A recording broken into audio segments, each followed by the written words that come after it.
Ciao ragazzi, la storia di oggi è ambientata a Malagnino, alle porte di Cremona. Siamo in aperta campagna, in un luogo in cui i saperi e i ritmi sono profondamente radicati e custoditi soprattutto in antiche strutture come queste, le tipiche cascine lombarde, dove erroneamente si pensa che il tempo si sia fermato, ma in realtà non è così, perché queste strutture, questi luoghi e queste persone, che tra poco conoscerete, hanno saputo via via cavalcare i cambiamenti che ci sono stati nella società, a livello sociale, a livello economico, a livello di costume, e di volta in volta sono stati in grado di presentarsi sul mercato con una veste nuova, moderna, accattivante, coinvolgente.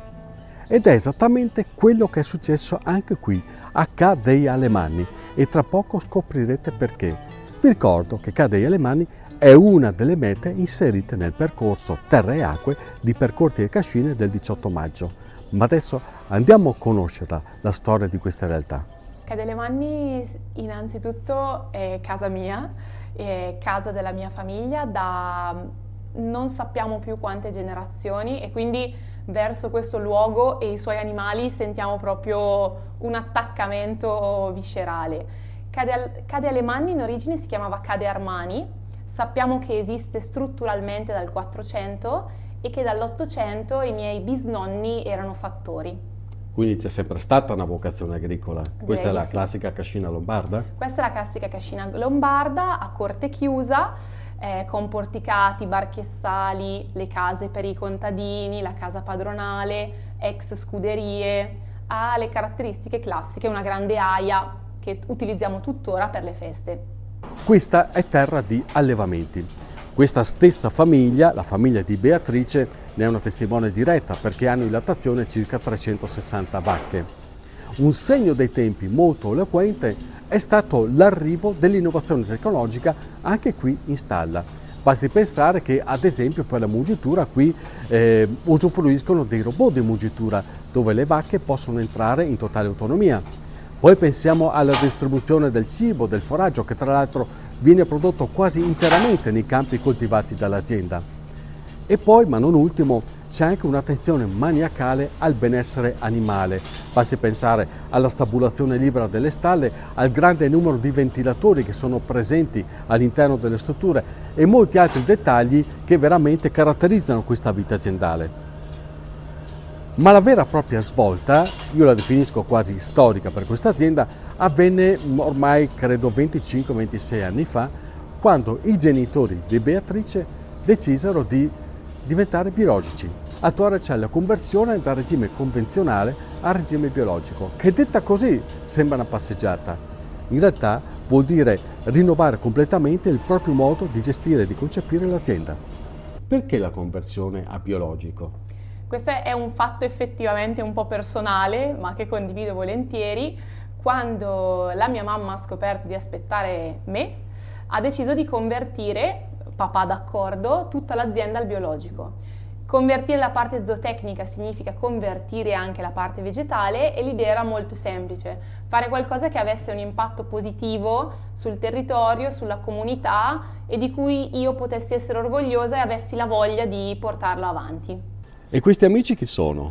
Allora, questi amici sono il gruppo dei vitelli mezzani, quindi sono vitelli nel pieno del loro svezzamento, possono stare tutti insieme, sono sulla stabulazione libera e permanente, e qui alle mie spalle c'è quella che noi chiamiamo la lupa, ovvero dove i vitelli si possono approvvigionare autonomamente di latte, che è latte intero, fresco, naturale della mungitura, quindi direttamente delle nostre vacche.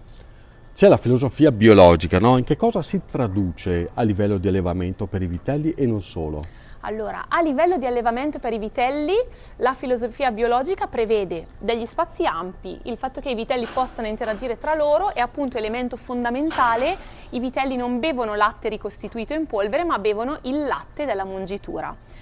Anche il rapporto vacca-vitello prevede comunque un allontanamento lento e il massimo dell'interazione che si può garantire in stalla, e pensando anche al momento del parto, quando la stagione diventa bella come questa, che noi apriamo i pascoli, anche i parti possono avvenire direttamente al pascolo. È il momento più bello quello forse, vero? quando le vacche possono uscire è indubbiamente il momento più bello, soprattutto dopo un inverno lungo e uggioso, anche loro non vedono l'ora. È gratificante anche per un allevatore questo aspetto? Indubbiamente sì, vedere gli animali che stanno bene e che sono tranquilli e sereni anche per le condizioni ambientali in cui si trovano è bello. Riuscite a comunicarla questa cosa, questi valori? Io spero di sì, mi auguro di sì, sia con la comunicazione che facciamo online, sia con la scelta fatta 20 anni fa di diventare una fattoria aperta e didattica, quindi di ospitare scuole e famiglie. Ca degli Alemanni è inserita nell'itinerario Terra e Acqua di Percorti e Cascine in programma per il 18 maggio. Quindi si potrà venire qui, si potranno osservare gli animali, si potranno assaggiare i formaggi, insomma si potrà vivere un po' più da vicino la realtà della vita di campagna di una cascina.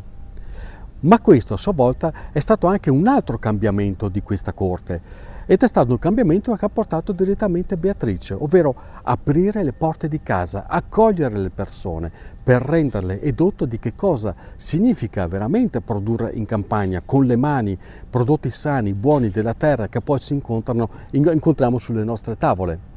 Diciamo che grazie a Beatrice c'è stato un po' un processo di sdoganamento da una cascina concepita come depositaria di campi e vacche, giusto per renderla semplice, per farla entrare invece in un concetto molto più ampio legato all'accoglienza e soprattutto a rendere il consumatore consapevole di che cosa vuol dire mangiare e gustare questi prodotti frutto di genuinità e di tanta passione. Quindi siamo fattoria didattica, c'è un piccolo caseificio dove si può entrare a vedere anche le produzioni e partecipare, e siamo agriturismo, un agriturismo senza cucina, quindi cerchiamo di fare di questa mancanza uno spunto per esercitare più creatività. Quindi facciamo aperitivi, facciamo grigliate, degustazioni, cerchiamo di valorizzare i nostri prodotti e quelli del territorio. Diciamo che ogni generazione ha cercato di dare il suo apporto. Se i miei nonni hanno cercato di anche costruire dei macchinari che andassero in campo innovativi, i miei genitori hanno convertito l'azienda al biologico e l'ultima generazione, io e tutti i ragazzi che lavorano con me, che quindi pensano attivamente a come trasmettere questi valori, l'abbiamo aperta al pubblico. Aprire le porte di casa è comunque una bella sfida, perché se già in agricoltura e nell'allevamento, diciamo, non si hanno orari, quando si accolgono le persone ancora di più. Tuttavia è comunque uno stimolo secondo me a fare meglio, a tenere un rapporto con gli animali ancora più diretto e ancora più pacifico, perché gli animali devono essere pronti ad accogliere anche gli estranei. La cascina comunque resta viva e non si perde una cultura che secondo me definirla contadina magari è un po' riduttivo, però è proprio cultura della campagna, quindi capire come si vive e anche cosa si fa ogni giorno. Quando una persona viene qui, no? Con cosa vorresti che andasse via? Quali sono i valori che voi vorreste che interiorizzasse? A me piacerebbe che chi viene da noi uscisse con un'idea in realtà abbastanza precisa, ovvero che l'allevamento può essere fatto in modo biologico, in modo innovativo, in modo anche aperto al prossimo, quindi non solo l'allevatore, non solo lo staff può entrare in azienda, ma puoi venire a vedere anche tu come si fa, e che l'agricoltura e l'allevamento oggi richiedono tanta competenza e tanta passione. Beatrice, adesso una curiosità però me la devi togliere. Mm-hmm. Cos'è sta cosa easy? È una cosa easy, si traduce da sé, è una cosa semplice, è quello che noi facciamo d'estate, accogliamo le persone, un aperitivo buono con i nostri prodotti in giardino. Musica, lucine, amici, tranquilla, semplice, di campagna. La cosa più bella del mondo. E questo figuro chi è? Rispondi tu. Sono parte del mente e braccio di una cosa easy. È il suo fidanzato, no? Che è stato accalappiato e messo ai ferri, nel senso che lavora qui. È la mente anche lui. È la mente. Ragazzi, gioventù, campagna, buoni sapori. Un mix incredibile che potete provare a Percorti e Cascine il 18 maggio. Anche qui a Malagnino. D'accordo? Adesso qui ci sono i salami, i formaggi, vero? Ho dato un input magari, vero? Adesso tagliamo. Sono riuscito a farmi Tagliamo capire. e assaggiamo. Alla grande. Ciao ragazzi. Ciao ciao. Ciao!